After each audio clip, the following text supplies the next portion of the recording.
এই ভিউয়ার্স, আমি বাসায় বসেছিলাম, বা থেকে মোবাইল টিপতেছিলাম। মোবাইল টিপতে টিপতে কি মনে হলো যে দোকান থেকে কিছু নিয়ে, তো হাঁটতে হাঁটতে চলে আসলাম দোকানে। তো দোকানে এসে ভাবতেছিলাম কি নিব।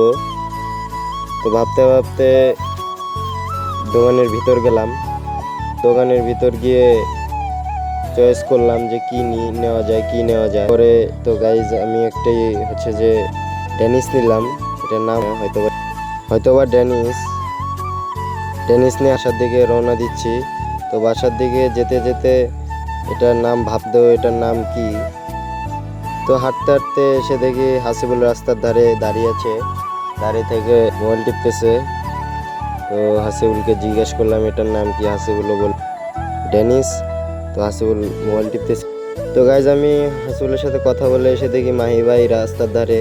এলাকায় আবার কারেন্ট চলে গিয়েছিল, অনেক অন্ধকার ছিল ঘুটঘুটে। তো বুঝতেই পারতেছেন কেমন অন্ধকার।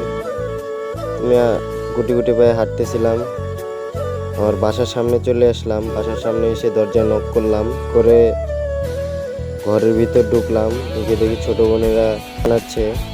তো ফুলগুলো ভালোই সুন্দর দেখতে। তো এর কম্পিউটার গাইজ অনেক টাকা দাম নিয়েছে কম্পিউটারটার। তো আবার আমার বাসার ঘরে চলে আসলাম। আমার রুমে এসে অতটাও গোছানো না, অগোছালো, সুন্দর না অতটা। তো গাইজ তো অতটাও সুন্দর হয়নি।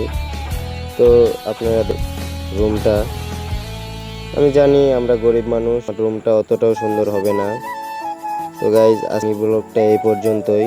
সবাই ভালো থাকবেন, সুস্থ থাকবেন। আল্লাহ হাফেজ।